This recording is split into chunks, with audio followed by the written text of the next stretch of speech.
Lecture number 16 है from unit number 8 ninth physics.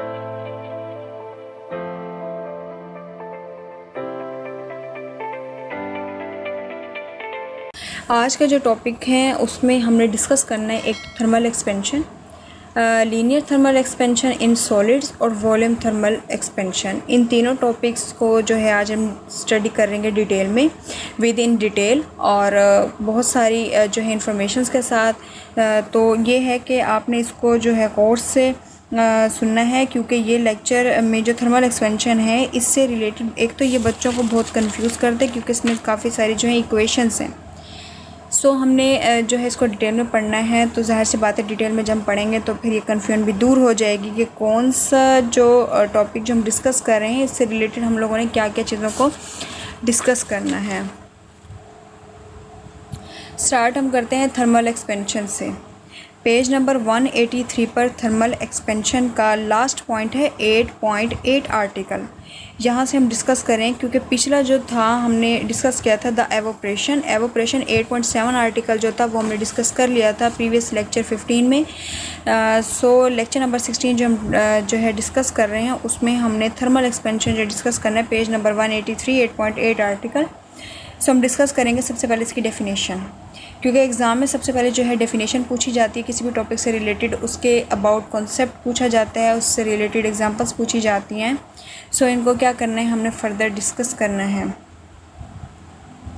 Thermal expansion page number 183 पर जो है इसको जो हम डिस्कस करने वाले हैं, लिहाजा सबसे पहले तो ये बात आपको मैं बताऊं कि जो थर्मल एक्सपेंशन है ना, इसकी जो है बोर्ड में एक तो आती है डेफिनेशन, इम्पोर्टेंट जो है ये शॉर्ट क्वेश्चन के लिहाज से। लेकिन आगे जो इसकी टाइप्स आ रही हैं ना, linear thermal expansion in solids या volume thermal expansion, both they are important for the long question. दोनों जो है लॉन्ग क्वेश्चन के लिहाज से बहुत इंपॉर्टेंट है, चाहे लीनियर थर्मल एक्सपेंशन जो हम सॉलिड्स में पढ़ लें या वॉल्यूम थर्मल एक्सपेंशन हम पढ़ लें, तो दोनों ही इंपॉर्टेंट हैं लॉन्ग क्वेश्चन के लिहाज से। तो हम इनको जो है डिटेल में डिस्कस कर लेते हैं। थर्मल एक्सपेंशन जो है, थर्मल का मतलब होता है हीट, एक्सपेंशन का मतलब होता है एक्सपेंड हो जाना, यानी कि हम किसी ऐसे मटेरियल को हीट दे रहे हैं, उसको हम हीट प्रोवाइड कर रहे हैं कि वो मटेरियल जो है वो एक्सपेंड हो रहा है।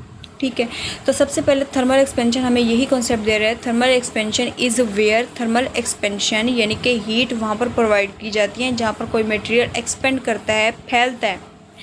वाइल बीइंग हीटेड, जब हम उसको हीट करते हैं, causing them to take up more space. अब आपने ये देखा होगा कि कोई भी ऐसा मटेरियल है, फ़र्ज़ करें आप केक को देख लें, आप केक को क्या करते हैं, उसको हीट प्रोवाइड करते हैं, उसका जब आप मिक्सर बनाते हैं उसके बाद क्या होता है कि वो फूलना शुरू करता है, यानी एक्सपेंड होता है और वो पूरे बाउल की शेप ले लेता है। इसका मतलब ये कि उस मटेरियल को हमने हीट प्रोवाइड की, उसको हमने जो है फ्लेम यूज़ किया वहाँ पर, जिसकी वजह से वो जो केक था वो फैलना यानी एक्सपेंड होना उसने शुरू कर दिया। तो थर्मल एक्सपेंशन भी हमें ये बताता है, जब भी हम किसी मटेरियल को एक्सपेंड करते हैं, उसको हीट प्रोवाइड करते हैं ना, तो वो एक्सपेंड होना शुरू हो जाता है, यानी वो फैलना शुरू कर देता है। उसके बाद क्या है, जब वो एक्सपेंड करता है, फैलता है, तो वो बहुत ज़्यादा स्पेस जो है ले लेता है, बहुत सारी जगह ले लेता है। जिससे हम जब भी मतलब हम कोई भी ऐसा हमारे पास मटेरियल है, हम उसको जब हीट प्रोवाइड करते हैं तो सबसे पहले वो एक्सपेंड होकर जगह घेर लेता है। तो बिल्कुल इसी तरीके से थर्मल एक्सपेंशन जो है ये वहाँ पर अगर होती है जहाँ पर हम किसी मटेरियल को हीट प्रोवाइड कर रहे होते हैं, देन वो एक्सपेंड होते हैं और एक्सपेंड होने के बाद वो स्पेस जो है क्रिएट करता है, मतलब स्पेस ले लेता है। सम मटेरियल्स एक्सपेंड हो जाते हैं मोर देन अदर्स, कुछ मटेरियल्स ऐसे होते हैं जो एक्सपेंड होते हैं, कुछ मटेरियल्स ऐसे होते हैं जो एक्सपेंड नहीं होते। अगर हम बात करते हैं मेटल्स की, मेटल्स सबसे पहले मेटल्स के बारे में अगर कॉन्सेप्ट हो तो मेटल्स वो होती हैं जो एक तो अपने इलेक्ट्रॉन इजीली लूज़ कर देती हैं, उनके अंदर टेंडेंसी होती है कि वो अपने इलेक्ट्रॉन्स को शेयर करती हैं। ठीक है, यानी कि उनके अंदर इतनी एबिलिटी होती है कि वो केमिकल रिएक्शन जो इजीली शो करती हैं, tend to expand a lot. अब इसका मतलब ये है कि अगर मेटल्स के अंदर एबिलिटी है कि वो अपने इलेक्ट्रॉन्स को शेयर कर रही हैं, अपने इलेक्ट्रॉन्स को डोनेट कर रही हैं और अपनी ही केमिकल रिएक्शन जो है वो बहुत तेज़ी से शो कर रही हैं, इसका मतलब ये है कि वो एक्सपेंड होने वाला रिएक्शन भी बहुत ज़्यादा तेज़ी से शो करेंगी, लाइक अदर मटेरियल्स, यानी कि नॉन मेटल्स के हम बारे में बात करें। मेटल्स जो होती हैं बहुत हल्की होती हैं, जब हम इनको हीट प्रोवाइड करते हैं, हम इनको थर्म प्रोवाइड करते हैं तो इनके अंदर एबिलिटी होती है, ये एक्सपेंड हो जाती है। जब ये एक्सपेंड होती हैं बहुत ज़्यादा जगह घेर लेती हैं, इसका मतलब ये है कि मेटल्स के अंदर एबिलिटी है कि वो थर्मल एक्सपेंशन के प्रोसेस को शो करती हैं, बहुत ज़्यादा थर्मल एक्सपेंशन के प्रोसेस को जो है तेज़ी से परफॉर्म करवा रही होती है, क्योंकि इनके अंदर एबिलिटी होती है एक्सपेंड होने की as compare to non metals, क्योंकि नॉन मेटल्स जो वो ईजिली एक्सपेंड नहीं होता। But this all happens due to the motion of tiny little molecules. इसमें हमने देखा कि जो मेटल्स होते हैं ना, बेसिकली इसमें जो इलेक्ट्रॉन्स होते हैं वो फ्रीली मूव कर रहे होते हैं। इलेक्ट्रॉन्स जो है बहुत तेज़ी से मूव करते हैं, एक दूसरे के साथ टाइटली बॉन्डेड नहीं होते, जिसकी वजह से उसमें जो हीट हम प्रोवाइड करते हैं, हीट ईजिली जो फ्रीली मालिक्यूल्स होते हैं, जो मालिक्यूल्स फ्रीली मूव कर रहे होते हैं, हीट वहाँ से जो है उन मालिक्यूल से टकराती है, जिसकी वजह से मेटल्स जो है वो ईजिली एक्सपेंड होना शुरू हो जाती है as compare to those materials जिनके जो मालिक्यूल्स हैं वो एक दूसरे के साथ टाइटली बॉन्डेड होते हैं। जब उनको हम हीट प्रोवाइड करते हैं तो वो इजीली एक्सपेंड नहीं होती, उनको एक्सपेंड होने के लिए बहुत टाइम लगता है, क्योंकि उनके मालिक्यूल्स पहले सेपरेट होते हैं, उसके बाद जाकर वो एक्सपेंड होना शुरू होते हैं। लेकिन मेटल्स में ऐसा कुछ भी नहीं होता, क्योंकि इसके मालिक्यूल्स जो होते हैं वो पहले ही सेपरेट होते हैं, क्योंकि इलेक्ट्रॉन्स इसमें फ्रीली मूव कर रहे होते हैं, जिसकी वजह से जब हम उसमें हीट प्रोवाइड करते हैं तो वो एक्सपेंड होना क्या हो जाती है, शुरू हो जाती है। तो ये तो था थर्मल एक्सपेंशन। उसके बाद आ जाती है इसकी 3 वेज़ हैं जिनको हम कैटेगरीज में हमने पढ़ना है। एक तो थर्मल एक्सपेंशन में हमने पढ़ना है लीनियर एक्सपेंशन, सुपरफिशियल जो सतही तौर पर एक्सपेंशन होती है, वो होती है cubical expansion. This correspond to expansion in length and volume of a substance. तो हमने इसकी दोनों टाइप्स को पढ़ना है थर्मल एक्सपेंशन को। एक तो हमने पढ़नी है linear thermal expansion in solids and volume thermal expansion. अब वॉल्यूम जो है बेसिकली ये क्यूबिक को शो करता है, तो यहाँ पर क्यूबिकल का वर्ड जो है ये भी वॉल्यूम को ही शो कर रहा है। क्यूबिकल बोल दें, क्यूबिकल एक्सपेंशन बोल दें या वॉल्यूम थर्मल एक्सपेंशन बोल दें, दोनों एक ही बात है, ठीक है। और एक होती है हमारे पास लीनियर एक्सपेंशन। लीनियर जो होती है सुपरफिशियली होती है, जो कि सॉलिड्स में पाई जाती है, ठीक है। और वॉल्यूम थर्मल एक्सपेंशन को हम क्यूबिकल थर्मल एक्सपेंशन भी बोलते हैं। तो इन दोनों को जो है हमने डिस्कस करना है। सबसे पहले जो है आपको जो कंसेप्ट है थर्मल एक्सपेंशन का वो क्लियर होना चाहिए कि थर्मल एक्सपेंशन जो है ये ठीक है, हमें पता है कि किसी भी मटेरियल को जब हम हीट देते हैं तो वो एक्सपेंड होती है और फिर वो जगह घेर लेती है। लेकिन ये असल आपके पास जो सवाल है वो ये कि थर्मल एक्सपेंशन अक्कर ही कैसे होती है, किस तरह वाज़े होती है। पहले स्लाइड्स जितनी भी मैंने आपको जो बताई थी उसमें जस्ट आपसे डेफिनेशंस, एग्जांपल्स, इक्वेशंस वगैरह डिस्कस कर ली थी। लेकिन अब से जो जितने भी जो लेक्चर जो डिस्कस हो रहा था उसमें जो है आपसे डिफरेंट क्वेश्चंस की बिना पर जो है ये लेक्चर जो है वो डिस्कस किया जा रहा है। कि अब देखें यहाँ पे आपसे क्वेश्चन बनकर आ सकता है कि हाउ डज़ थर्मल एक्सपेंशन अकर। तो मैंने इसका सवाल ऑलरेडी आपको यहाँ पर प्रोवाइड कर दिया ताकि आप इस सवाल से देखकर इससे रिलेटेड आंसर भी जो है दे सकें। लेकिन आपने इस पूरे चैप्टर को जो है इसी क्वेश्चन से तैयार करना है जिस तरह आपको स्लाइड से प्रोवाइड की जा रही है। तो सबसे पहले जो आपके पास सवाल था वो है थर्मल एक्सपेंशन कैसे अकर होती है, किस तरह होती है, किस तरह पॉसिबल होती है। तो जी वो हम उसको डिस्कस कर लेते हैं। Thermal expansion occurs when an object expands and becomes larger due to a change in the object's temperature। Thermal expansion कैसे अकर होती है, जब हम किसी मटेरियल को हीट प्रोवाइड करते हैं तो वो एक्सपेंड होना शुरू हो जाती है, ठीक है। इसका मतलब है कि पहले उसका साइज़ बहुत कम था, जब हमने उसको हीट प्रोवाइड की तो उसने जगह घेरना शुरू कर दिया। जगह तो चीज़ तब घेरती है ना जब उसका साइज़ इंक्रीज़ होता है। इसका मतलब है कि उस ऑब्जेक्ट को जिसको हमने हीट प्रोवाइड की थी वो उसने अपने साइज़ में जो है इंक्रीजिंग शो कर दी है, बहुत ज़्यादा हो गया, उसने स्पेस ज़्यादा ले ली है, ठीक है। Temperature is the average kinetic और movement energy of the molecules in a substance. हमें पता है कि काइनेटिक एनर्जी जो है ये टेम्परेचर के डायरेक्टली प्रोपोर्शन है। टेम्परेचर हम इंक्रीज़ करते हैं तो जाहिर सी बात है काइनेटिक एनर्जी भी है वो इंक्रीज़ हो जाती है। काइनेटिक एनर्जी इंक्रीज़ होती है तो इसका मतलब ये है कि मटेरियल्स के अंदर जितने भी जो इलेक्ट्रॉन्स मालिक्यूल्स फ्रीली या रैंडमली मूव करें वो आपस में एक दूसरे से टकराते हैं, एक दूसरे को एनर्जी देते हैं, जिसकी बिना पर हम कहते हैं कि वो जो मटेरियल है वो एक्सपेंड होना शुरू हो गया है, यानी उसका साइज़ जो है वो इंक्रीज़ होना शुरू हो गया है। A higher temperature means that molecules are move faster on average। ये देखें जैसे कि एक एवरेज की बिना पर अगर हम किसी भी मटेरियल को टेम्परेचर प्रोवाइड करते हैं, टेम्परेचर हम उसको इतना मैक्सिमम कर देते हैं कि जिसकी वजह से उसके अंदर के मॉलिक्यूल्स जो हैं वो रैंडमली मूव करना शुरू कर देते हैं। तो इसका मतलब ये है कि टेम्परेचर काज करते हैं मॉलिक्यूल्स के रैंडमली मूवमेंट को, मोशन को। टेम्परेचर अगर कम होता है तो कभी मॉलिक्यूल्स रैंडमली मूव नहीं करेगा, लेकिन अगर टेम्परेचर ज़्यादा है तो इट मीन्स जो है मॉलिक्यूल्स जो वो रैंडमली मूव कर रहे हैं। अगला आपके पास है what are the applications of thermal expansion, कि आपके पास थर्मल एक्सपेंशन जो इसके एप्लीकेशंस क्या क्या हैं उसको भी डिस्कस कर लेते हैं। The difference in expansion causes the by metallic strip, by मतलब दो, मेटेलिक मीन्स मेटल्स, यानी दोनों मेटल्स की बनी हुई एक स्ट्रिप है यानी कि पट्टी है, to bend when the temperature is change. ये मैंने आपको जो पिछला लेक्चर डिलीवर किया था जिसमें मैंने आपको बताया था कि हम हुक्स लॉ को डिस्कस कर रहे थे स्ट्रेस और स्ट्रेन के केस में, वहाँ पर भी हमने एक ऐसी ही मेटल की वायर ली थी। जैसे ही हमने उसको टेम्परेचर प्रोवाइड किया था देन उसका जो लास्ट में आकर वो स्ट्रिप जो है वो नीचे डाउनवर्ड होना शुरू हो गया था। इसका मतलब ये है कि प्लास्टिक मटेरियल जो था वो आगे बेंड होना शुरू हो गया। इसी तरीके से जब हम थर्मल एक्सपेंशन की बात करते हैं, किसी भी मटेरियल के अंदर जब हम थर्मल एक्सपेंशन की एप्लीकेशन को प्रोवाइड कर रहे होते हैं तो हम ये देखते हैं कि दोनों मेटेलिक यानी कि दो मेटल्स की एक ऐसी वायर्स हैं, एक ऐसी स्ट्रिप हैं यानी कि एक ऐसी पट्टी हैं, जब उनको हम टेम्परेचर प्रोवाइड करते हैं तो वो बेंड होना शुरू हो जाती है। बेंड होना वो इसलिए शुरू हो जाती है क्योंकि जो मेटल्स हैं उनके पास फ्रीली इलेक्ट्रॉन्स हैं। जब उनको हम टेम्परेचर प्रोवाइड करते हैं फ्रीली इलेक्ट्रॉन्स जो हैं वो मूव करना शुरू कर देते हैं, जिसकी वजह से मेटल्स जो है वो ईजी टेम्परेचर को कैचअप करती है, मतलब टेम्परेचर को ले लेती है, अपने अंदर ऐड कर लेती है, जिसकी वजह से टेम्परेचर जो है मेटल्स का वो इतना इंक्रीज़ हो जाता है कि वो मेल्ट हो जाती है। मेल्ट होने का मतलब वो बेंट हो जाती है। This movement has many common uses, including thermostat to control temperature on thermometers to measure the temperature and switches to regulate toaster. Toasters हमारे पास अब देख लें आप यहाँ पे स्विच जो है हम ऑफ़ करते हैं या ऑन करते हैं तो जाहिर सी बात है स्विच को जब हम ऑफ़ करते हैं then no free electrons pass from the wire, यानी कि करंट जो है वो शो नहीं हो रहा। स्विच ऑन करते हैं तो करंट फ्लो होना शुरू हो जाता है। ठीक है, इसे थर्मोस्टेट की हम बात करते हैं, ये टेम्परेचर को कंट्रोल करता है। थर्मोमीटर से हम टेम्परेचर को मेजर करते हैं। ये सारी चीज़ें यहाँ पर डिस्कस हो गई हैं। उसके बाद जो है हम थर्मोमीटर ये थर्मल एक्सपेंशन पेज नंबर 183 पर आपकी बुक का ये 8.8 आर्टिकल, तो हम उसको पहले बुक से डिस्कस कर लेते हैं क्योंकि अभी आपसे दोनों स्लाइड्स तो मैंने डिस्कस कर ली हैं थर्मल एक्सपेंशन की बना पर।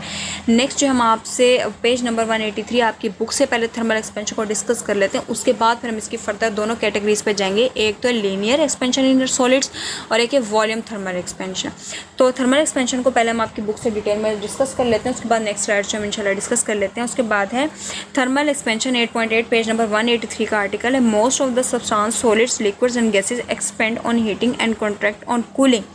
ये लाइन आपको ये बता रही है कि सॉलिड जो है जब आप उसको टेम्परेचर प्रोवाइड करते हैं तो सॉलिड से वो लिक्विड में जाता है, लिक्विड से वो गैसेस की फॉर्म में चला जाता है, जो हमने पिछले टॉपिक में डिस्कस किया था एवोपरेशन, सब्लिमेशन एंड फ्रीजिंग। यही था ना कि जब हम सॉलिड को मेल्ट करते हैं तो वो लिक्विड में कन्वर्ट हो जाता है, लिक्विड का ऑपरेट करते हैं तो गैसेस की फॉर्म में तब्दील हो जाता है, यानी कि मटेरियल्स में चेंजिंग आ रही है। किस बना पर आ रही है? टेम्परेचर की वजह से। पर तो थर्मल एक्सपेंशन ये काज करता है, जैसे कि अगर हम देखें their thermal expansion and contractions. Expansion contraction का मतलब ये कि एक्सपेंशन कब होती है? जब हम सॉलिड को हीट प्रोवाइड करते हैं, वो मेल्ट होती है, वो लिक्विड में आती है। लेकिन जब कॉन्ट्रैक्शन कब होती है? जब लिक्विड में से हीट को हम निकाल लेते हैं तो वो लिक्विड फ्रीज होना शुरू हो जाता है और दोबारा सॉलिड की फॉर्म में कन्वर्ट होना शुरू हो जाते हैं। तो एक्सपेंशन और कॉन्ट्रैक्शन को हम इसी लिहाज से डिस्कस करेंगे। However, these expansions and contractions are important in our daily life. We know that expansion और contraction दोनों ही हमारी ज़िंदगी में अहम किरदार अदा करती हैं।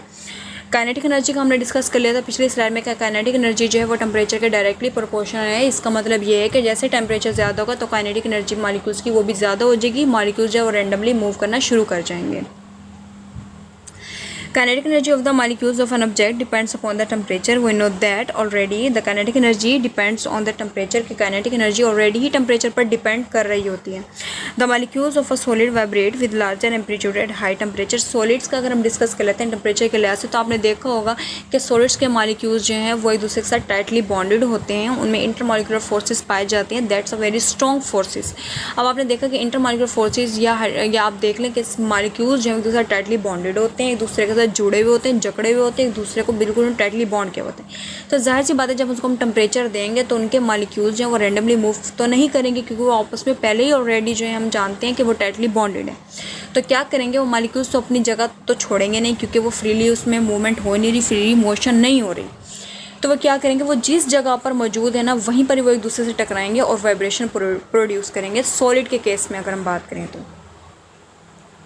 लेकिन अगर हम बात करते हैं लिक्विड की, तो लिक्विड को हम देख लेते हैं कि जैसे लिक्विड को हमने जैसे टेम्परेचर प्रोवाइड किया फ़ौरन गैसेस फॉर्म में तब्दील हो जाते हैं, उसमें थोड़ी सी मतलब जो है वापस में टकराते हैं, बट हम वी नो दैट लिक्विड में जो मॉलिक्यूल्स होते हैं वो दूसरे थोड़े से सेपरेट होते हैं। तो जिसकी बराबर जो लिक्विड्स के मॉलिक्यूल्स है वो रैंडमली एक दूसरे से क्या करते हैं, स्ट्राइक करते हैं। ठीक है, सॉलिड्स का हम पढ़ रहे थे, ज़ाहिर सी बात है सॉलिड्स की प्रॉपर्टीज़ तो हमें पता होनी चाहिए। 10 page number 184 per unit number 8 का थर्मल प्रॉपर्टीज़ है मैटर की, वो हम डिस्कस कर रहे हैं। उसके बाद हम इसकी जो फर्दर टाइप्स पर आएंगे। 10 on heating the amplitude of vibration of atoms or molecules of object increase. अब आपने देखा होगा कि ये कुछ रिलेशंस है वो आपको ज़बान याद करने पड़ेंगे, जैसे कि काइनेटिक एनर्जी है वो डायरेक्टली प्रोपोर्शन है टेम्परेचर के। इसी लिहाज से अगर हम सॉलिड्स के मालिक्यूल्स को देखते हैं वो टाइटली बॉन्डेड होते हैं, अपनी जगह वो नहीं छोड़ सकते, अपनी जगह से वो पीछे नहीं हट सकते। तो हम क्या करते हैं, जैसे हम उनको टेम्परेचर प्रोवाइड करते हैं वो अपनी ही जगह पर रहकर आपस में वाइब्रेशन शो करते हैं। वाइब्रेशन जैसे वो शो करेंगे तो उनका एम्पलीट्यूड जो है वो इंक्रीज़ होना शुरू हो जाएगा। ठीक हो गया। अच्छा, उसके बाद है they push one another further away as the amplitude of vibration. अब वाइब्रेशन कैसे इंक्रीज़ होती है, एम्पलीट्यूड की जो वाइब्रेशन कैसे इंक्रीज़ होती है। अब मैंने आपको बताया कि सॉलिड्स में जो मॉलिक्यूल्स होते हैं वो एक दूसरे के साथ टाइटली बॉन्डेड होते हैं, वो अपनी जगह नहीं छोड़ते। जब हम उनको टेम्परेचर प्रोवाइड करते हैं तो वो अपनी ही जगह पर रहकर वाइब्रेशन शो करते हैं। वाइब्रेशन अपनी जगह पर रहकर वो इसलिए शो करते हैं क्योंकि वो अपनी जगह से हट तो नहीं सकते। ठीक है, फिर वो क्या करते हैं, एक मॉलिक्यूल जो है ना वो अपनी जगह से तो नहीं हट सकता, वो दूसरे मॉलिक्यूल को फोर्स करेगा कि तुम हट जाओ, मुझे तुम्हारी जगह पे आना है। दूसरा तीसरे को फोर्स करेगा, तीसरा चौथे को करेगा। इसी तरह से पूरे ही बॉन्ड में, यानी कि सॉलिड का जो पूरा एक मॉलिक्यूल होता है ना, उसमें वो सारे मॉलिक्यूल्स एक दूसरे से टकराना शुरू करते हैं कि जी हमें जगह लेने दो, कोई कहता है कि हमें यहाँ से हटने दो। इसी तरह से उनमें क्या होता है कि हंगामा क्रिएट हो जाता है। हंगामे क्रिएट होने का मतलब ये है कि उनमें एक ऐसी वाइब्रेशन हो जाती है कि वो पूरे का पूरा सेटअप ना ख़राब होना शुरू हो जाता है। ख़राब होने का मतलब ये है कि वो अपनी जगह पर तो नहीं रह सकते, वो एक दूसरे से कहते हैं कि तुम यहाँ से दूर हो जाओ। तो जब वो इस तरह का सिग्नल पास करते हैं ना, तब वाइब्रेशन प्रोड्यूस होती है एज अ एम्पलीट्यूड। ठीक है, उसके बाद है thermal expansion results increase in length, breadth and thickness of a substance. अब हमें पता है कि थर्मल एक्सपेंशन के जो जो रिजल्ट्स हमारे सामने उनको हम डिस्कस कर लेते हैं। जैसे कि थर्मल एक्सपेंशन के रिजल्ट्स हमारे सामने इंक्रीज इन लेंथ, जब भी हम किसी चीज़ को, किसी मटेरियल को गर्म करते हैं, उसको हीट प्रोवाइड करते हैं, देन उसकी लेंथ में जो है इंक्रीज़ होना शुरू हो जाती है। बेसिकली ब्रेथ की अगर हम बात करते हैं, थिकनेस की बात करते हैं, चौड़ाई, मोटाई वगैरह सब कुछ इंक्रीज़ होता है। ठीक है, उसके बाद जो है हम थर्मल एक्सपेंशन की बहुत सारी एग्जांपल्स हैं, पहले हम उनको डिस्कस कर लेते हैं विद इन डिटेल। ये आपकी स्लाइड्स में ही है, आपकी बुक में नहीं है। स्लाइड में आपको हर टॉपिक से रिलेटेड, अब मैं आपको जो है एक टॉपिक से रिलेटेड आपको पूरी स्लाइड जो 30 मिनट का लेक्चर इसलिए डिलीवर कर रही हूँ ताकि एक टॉपिक से रिलेटेड आपके पास बेसिकली बहुत सारा डाटा हो। ठीक है, ताकि आपको याद करने में आसानी हो, अच्छे तरीके से आपको समझ में भी आ जाए। ठीक है, तो ये है कि अब हम बात कर रहे हैं एग्ज़ाम्पल की। ठीक है, सम एग्जांपल्स हमारे पास एक्सपेंशन की। अब हमें क्या करना है कि thermal expansion real life application है हमारी, कि हम अपनी रोज़मर्रा ज़िंदगी में भी हीट की वजह से बहुत सी चीज़ों को एक्सपेंड होता हुआ देखते हैं। जैसे कि engine coolant, another example of the thermal expansion on the part of liquid can be found inside the cars radiator. आपने देखा होगा कार्स के जो रेडिएटर होते हैं उसमें गैसोलीन पाई जाती है। ठीक है, वो भी सच लिक्विड है। तो क्या होती है कि जैसे हम उसको हीट प्रोवाइड करते हैं तो वहाँ से भी रेडिएटर से धुआं निकलना शुरू हो जाता है। क्यों? क्योंकि वो हीट को उसने कैच किया। वाटर है, गैस ला है, वॉल्यूम गैस थर्मामीटर है। ठीक है, उसके बाद है jar, lids and power lines हैं, एक्सपेंशन जॉइंट्स हैं, मरकरी इन थर्मोमीटर्स है, the bimetallic strip in thermometers हैं। ये सारी जो थर्मल एक्सपेंशन की जो है एग्जाम्पल्स में आती हैं। उसके बाद जो है कि थर्मल जो है एक्सपेंशन उसके यूजेस किए हैं और उसके इफ़ेक्ट्स किए हैं। Thermal expansion generally decrease with increasing bond energy. Bond energy क्या होती है और थर्मल एक्सपेंशन डिक्रीज़ कैसे होती है? अब देखो, सॉलिड के केस में जो मॉलिक्यूल्स हैं वो एक दूसरे के साथ टाइटली बॉन्डेड होते हैं, एक दूसरे के साथ इस तरह जकड़े हुए होते हैं कि वो एक अपनी जगह से मॉलिक्यूल जो है अपनी जगह नहीं छोड़ सकता, वो अपनी जगह पर टाइटली बॉन्ड एक दूसरे से जुड़े हुए होते हैं। इसका मतलब ये इनके दरमियान में जो बॉन्ड है वो बिल्कुल स्ट्रॉन्ग है। अब आपने वहाँ पर हीट प्रोवाइड की, तो आप मुझे ये बताओ कि लिक्विड को आप हीट दे रहे हो, सॉलिड को दे रहे हो, तो सबसे ज़्यादा लिक्विड के अंदर वाइब्रेशंस क्रिएट होंगी और मतलब वो एक गैसेस फॉर्म में तब्दील हो जाएगा। लेकिन सॉलिड को आप हीट दे रहे हैं तो वो इजीली लिक्विड में तब्दील तो होगा नहीं ना, वो गैसेस की फॉर्म में जाएगा। तो मतलब यही है कि सॉलिड के जो बॉन्ड है वो बहुत ज़्यादा है, उनके दरमियान में एनर्जी बहुत ज़्यादा है, जिसकी वजह से हम कहते हैं कि उसकी थर्मल एक्सपेंशन कम है। ठीक है, सॉलिड के केस में थर्मल एक्सपेंशन इसलिए कम है क्योंकि उनके दरमियान जितने भी मॉलिक्यूल्स हैं, जितने भी मॉलिक्यूल्स आपस में एक दूसरे के साथ टाइटली बॉन्डेड हैं, they have a lot of bond energy between them. ठीक है, which has an effect on melting point of solid. जाहिर सी बात है सॉलिड्स के मेल्टिंग पॉइंट पर भी इफेक्ट करेगा। So high melting point materials are more likely to have lower thermal expansion. आपने देखा होगा कि जितने भी सॉलिड्स के अंदर मटेरियल्स हैं उनका मेल्टिंग पॉइंट अगर तो है बहुत ज़्यादा, थर्मल एक्सपेंशन उनकी कम होगी। In general liquids expand slightly more than solids. मैंने आपको पहले बताया था कि लिक्विड्स के मॉलिक्यूल्स के दरमियान में जो मतलब ये समझ लें आप एनर्जी है वो एक तो वो कम है, ऊपर से लिक्विड के मॉलिक्यूल्स जो हैं वो एक दूसरे से सेपरेट हैं as compare to solids. Solids के मॉलिक्यूल्स जो हैं वो एक दूसरे के साथ टाइटली बॉन्डेड है। तो जाहिर सी बात है कि थर्मल एक्सपेंशन भी तो लिक्विड का सबसे ज़्यादा होगा एज़ कम्पेयर टू सॉलिड्स, क्योंकि सॉलिड्स के मॉलिक्यूल्स तो ऑलरेडी एक दूसरे टाइटली बॉन्डेड है, वो तो एक अपनी जगह नहीं छोड़ सकते, वो तो एक्सपेंड नहीं होंगे। लेकिन लिक्विड के मॉलिक्यूल्स जो हैं वो एक दूसरे से सेपरेट हो सकते हैं, एक दूसरे से दूर भी रह सकते हैं, जिसकी वजह से थर्मल एक्सपेंशन क्या होगी, लिक्विड्स की ज़्यादा होगी। ठीक है, उसके बाद आ जाती है what is the law of thermal expansion, कि थर्मल एक्सपेंशन का लॉ क्या है, उसको भी हम डिस्कस कर लेते हैं। Thermal expansion is the tendency of matter to change its shape, area and volume in response to change in temperature. Thermal expansion से ही हमें पता चलता है कि जब हम किसी भी मटेरियल को हीट प्रोवाइड करते हैं, टेम्परेचर देते हैं, तो टेम्परेचर को देने से ही उसके अंदर काफ़ी सारी चेंजिंग आ जाती है, उसकी लेंथ में, उसकी शेप में, उसके वॉल्यूम में। ठीक है, सारी चेंजिंग जो है टेम्परेचर पर डिपेंड कर रही है। तो जितना आप टेम्परेचर देंगे उतनी ही चेंजिंग आएगी उस मटेरियल में। Temperature is a monotonic function. Mono mean one है, वन एक ऐसा फंक्शन है काइनेटिक या सब्सटेंस का कि टेम्परेचर जो है काइनेटिक एनर्जी परफेक्ट करते हैं, क्योंकि काइनेटिक एनर्जी जो है टेम्परेचर के क्या है डायरेक्टली प्रोपोर्शन है।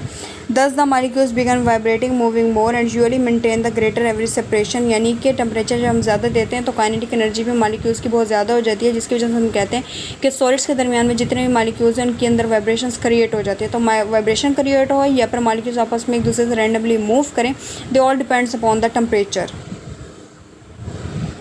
उसके बाद है डस थर्मल एक्सपेंशन काज स्ट्रेस, कि थर्मल एक्सपेंशन जो ये स्ट्रेस काज करती है। स्ट्रेस का हमने यूनिट पढ़ा था P=F/A, यानी force per unit is known as pressure, और प्रेशर जो है स्ट्रेस का एक यूनिट है, इसको पास्कल भी कहा जाता है। अब थर्मल एक्सपेंशन का स्ट्रेस का आपस में क्या रिलेशन है, कि थर्मल एक्सपेंशन स्ट्रेस काज करती है,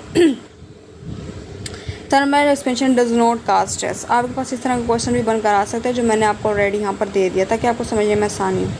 thermal expansion does not cause stress. This is a little bit misleading statement as stresses are produce only if there is a resistance offered by the body. अब देखिए आपके पास एक wire है, आपने अपनी body से काफ़ी फोर्स लगाया उस वायर पे, उस वायर को बेंड कर दिया, तो आप फोर्स दे रहे हैं।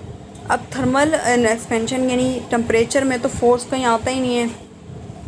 ठीक है, टेम्परेचर जो है बेसिकली एक बेस यूनिट है, एक बेस क्वांटिटी है, जबकि फोर्स जो है ये एक ड्राइव क्वांटिटी है। टेम्परेचर में तो हम फोर्स को डिस्कस करते ही नहीं है, तो जाहिर सी बात है कि थर्मल एक्सपेंशन भी जो है वो स्ट्रेस काज नहीं करेगा, क्योंकि स्ट्रेस जो बेसिकली ये एक पास्कल प्रेशर को शो कर रहा है। ठीक है, उसके बाद if the body is free to expand और contract there is no reason for the development of stress. अगर एक बॉडी एक्सपेंड कर रही है या कॉन्ट्रैक्ट कर रही है, इसका कोई लिंक नहीं है स्ट्रेस के साथ। ठीक है, उसके बाद आ जाती है डिसएडवांटेजेस ऑफ थर्मल एक्सपेंशन। हमने इसकी जो है थर्मल एक्सपेंशन के डिसएडवांटेज पढ़ने हैं। सबसे पहले सॉलिड्स के पढ़ लेते हैं। Changing of shape and dimension of jets such as doors, cracking of glass tumbler due to heating, bursting of metal pipes carrying hot water. कि अगर आपने देखा है कि थर्मल एक्सपेंशन के अगर बेनिफिट्स हैं तो कहीं पर इसके डिसएडवांटेजेस भी हैं। डिसएडवांटेजेस अगर हम सॉलिड्स में डिस्कस करें तो हम कहते हैं कि शेप में चेंजिंग आती है। यह एक ऐसा पाइप है जिस मेटल का पाइप है, मेटल मैंने आपको पहले बताया था कि उसमें फ्री इलेक्ट्रॉन्स होते हैं, वो इजीली हीट को कैच कर लेते हैं। जैसे आपने हीट प्रोवाइड की मेटल के पाइप से, उन्होंने फटना शुरू कर दिया और पानी जो वो बाहर निकल आएगा, गर्म था पहले पानी, जब वो बाहर आएगा तो स्टीम की फॉर्म में हवा में उड़ जाएगा। मेटल के पाइप को जब आप हीट प्रोवाइड करते हैं तो जाहिर सी बात है वो मेटल ने तो फट जाने, क्योंकि उसने अपने इलेक्ट्रॉन जो जल्दी से टेम्परेचर को दे देने। जैसे वो पाइप बस्ट करेगा उसके अंदर जो लिक्विड होता है वो हॉट हो जाता है, गर्म हो जाता है, बाहर निकलने के बाद आकर वो स्टीम में कन्वर्ट हो जाता है। ठीक है, अब बात करते हैं हम लीनियर एक्सपेंशन ऑफ सॉलिड की। पेज नंबर 184 ओपन करें, यूनिट नंबर 8 का thermal properties of matter, page number 8 from 9th physics. इसको ओपन करें, पहले स्लाइड से डिस्कस कर लेते हैं, उसके बाद आपकी बुक से। Linear expansion is defined as the increase in length. Linear जो है बेसिकली मैंने आपको बताया था कि लीनियर आपको शो कर रहा है एक वर्ड लेंथ का। लीनियर किसको शो कर रहा है? लेंथ को शो कर रहा है। इसका मतलब ये है कि अगर हम टेम्परेचर प्रोवाइड करेंगे तो जस्ट सॉलिड की लेंथ में चेंजिंग आएगी। ठीक है, लीनियर एक्सपेंशन ऑफ सॉलिड यानी कि सॉलिड का एक्सपेंड होना किस फॉर्म में? लेंथ की फॉर्म में। Linear means length. ठीक है, इसका मतलब है कि हम हीट जब प्रोवाइड करेंगे तो सॉलिड की जो लेंथ है वो इंक्रीज़ होगी। If we will consider one rod where the length of the rod is and will increase the temperature of a rod by small amount. अब क्या हुआ कि रॉड है, उसको हमने टेम्परेचर प्रोवाइड कर दिया। ठीक है, टेम्परेचर हम उसको जैसे प्रोवाइड किया उसकी लेंथ में इजाफा हो गया, और फिर क्या हुआ कि लेंथ में इजाफा होने के बाद हमने देखा कि वो सॉलिड एक्सपेंड होना शुरू हो गया।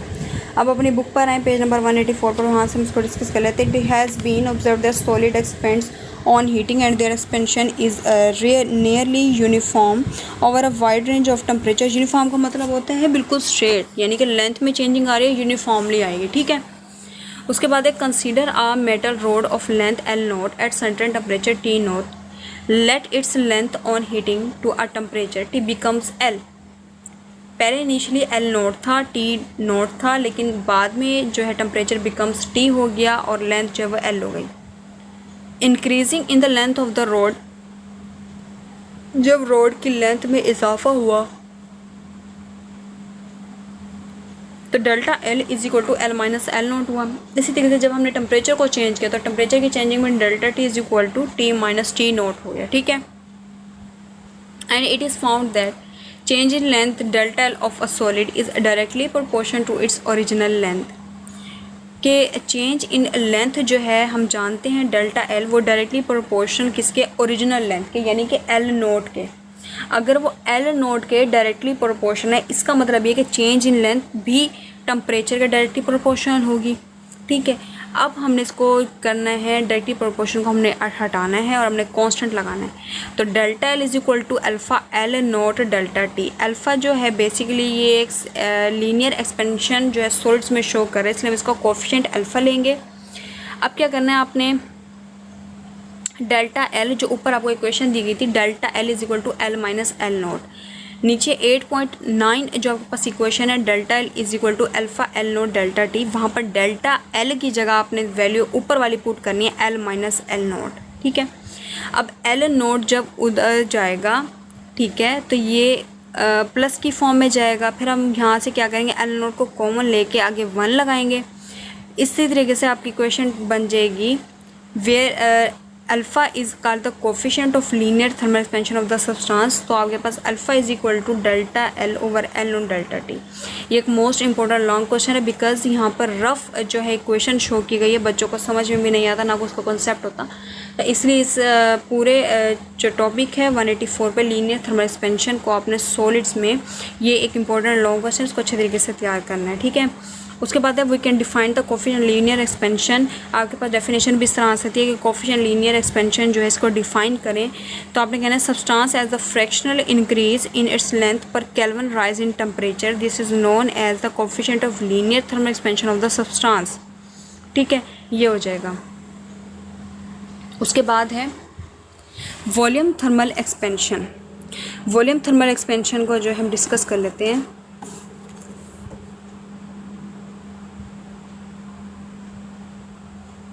वॉल्यूम को हम क्यूबिकल भी बोल सकते हैं, यानी कि हम वॉल्यूम थर्मल एक्सपेंशन की जगह हम इसको क्यूबिकल थर्मल एक्सपेंशन भी बोल सकते हैं। तो वॉल्यूम एक्सपेंशन को हम डिस्कस करें, वॉल्यूम से इसका मतलब है कि इसका वॉल्यूम इंक्रीज़ होगा जैसे हम टेम्परेचर प्रोवाइड करेंगे। टेम्परेचर की चेंजिंग की वजह से जो हमारे पास कोई भी ऐसा मटेरियल है यानी कि सॉलिड है, उसका वॉल्यूम भी चेंज होगा, क्योंकि टेम्परेचर के चेंज होने से सॉलिड की शेप में तब्दीली आती है, लेंथ हो गया, शेप हो गया, etc, वॉल्यूम हो गया, ठीक है। उसके बाद है del V is equal to V Y delta T. ये तो जस्ट आपको एक जो है यहाँ पर शॉर्ट फॉर्म में लिख दिया, बट आप पेज नंबर 185 आपकी बुक का इसको डिटेल में डिस्कस कर लेते हैं। टेबल 8.4 है, ये आपने बिल्कुल भी नहीं करनी, ठीक है। बस आपने ये याद रखने हैं कि यहाँ पर जो बीटा है ना, beta temperature coefficient of volume expansion को शो कर रहा है। अगर आपसे पूछा जाए कि बीटा यानी कि volume coefficient of thermal expansion है, इसका आपने यूनिट बताना है, तो इसके यूनिट एज MCQs आ सकता है पर केल्विन। साइड पर लिखा हुआ है पेज नंबर 185 के टेबल 8.4 पे। तो वॉल्यूम थर्मल एक्सपेंशन को हम डिस्कस कर लेते हैं। The volume of a solid also change with the change in temperature and is called the volume thermal expansion और अ क्यूबिकल थर्मल एक्सपेंशन। आपसे सेकंड नेम से भी डेफिनेशन पूछी जा सकती है कि डिफाइन क्यूबिकल थर्मल एक्सपेंशन या राइट और note on cubical thermal expansion. तो आपने कन्फ्यूज़ नहीं होना कि वॉल्यूम को भी हम क्यूबिकल बोल सकते हैं। ये भी एक इंपॉर्टेंट लॉन्ग क्वेश्चन है जो कि एग्ज़ाम में आता है और आ भी सकता है। तो यहाँ पर हम बात करते हैं चेंज इन टेम्परेचर की। Delta T is equal to T minus T nought, और वॉल्यूम को डिस्कस कर लेते हैं। Delta V is equal to V minus V nought. बिल्कुल सिमिलर हमने जो पिछले 184 पर इक्वेशन पढ़ी थी, वैसे इसको सेम करना है। डेल्टा वी डायरेक्टली प्रोपोर्शन है वी नोट डेल्टा, ठीक है। डेल्टा वी की जगह आपने इसकी वैल्यू पुट करें वी माइनस वी नोट, जो कि आपने नीचे लिख दी है। आपने प्रोपोर्शनल कांस्टेंट ख़त्म करना है, तो आपने यहाँ पर बीटा लगाकर कोफिशिएंट लगा देना वॉल्यूम का। उसके बाद V is equal to V nought into 1 plus B delta T आपके पास फाइनल इक्वेशन बनेगी। उसके बाद हम इसकी जो आगे फर्दर डिटेल्स में इसको डिस्कस कर लेते हैं। Beta is equal to delta V over V nought delta T. Thus we can define the temperature coefficient of volume expansion beta as the fractional change per in the volume per kelvin change in temperature. The coefficient of linear expansion and volume expansion are related by the equation. Beta is equal to 3 alpha. ये आपके पास जो है final equation आ गई। यहाँ तक जो था आपका पेज नंबर 186 पर ये दोनों लॉन्ग क्वेश्चन इंपॉर्टेंट हैं, ये ख़त्म होते हैं। नेक्स्ट जो है आपको फिर लेक्चर नंबर 16 जो है आपको डिलीवर हो जाएगा, और आगे कॉन्सिक्वेंस ऑफ थर्मल एक्सपेंशन जो हम इसको डिस्कस करेंगे। उसके बाद आ जाती है आपके पास थर्मल एक्सपेंशन। थर्मल एक्सपेंशन जो 3 डायमेंशनल है आपके पास। अब देखें लास्ट में इक्वेशन है पेज नंबर 186 पे, beta is equal to 3 alpha. ये आपको समझ में नहीं आई होगी, इसलिए हम उसका नेक्स्ट स्लाइड में उसका डिस्कस कर रहे हैं। थर्मल एक्सपेंशन बेसिकली ये 3 डायमेंशंस होती है। The change in volume is very nearly delta V is equal to 3 alpha V delta T. This equation is usually written as delta V is equal to beta v delta t where b is the coefficient of a volume expansion। Final equation आपके पास बनी beta is equal to 3 alpha. अब यहाँ पर मैंने आपको ना summarise करके अच्छे तरीके से यहाँ पर बताया कि beta is equal to 3 alpha आता कैसे, और बुक वाले ने जैसे आपको डायरेक्ट लिख दिया। डायरेक्ट आपने लिखना है तो वो भी गुड है, अगर आपने यहाँ से इसको एक्सप्लेन करके लिखना है ये भी सही है कि आपको फिर जितनी चीज़ें आप खोल कर जो बताएंगे एग्जामिनर उतना ही जो होता है उसको समझ में आता है कि जी हाँ स्टूडेंट मुझे ये बताना चाह रहा है, ठीक है।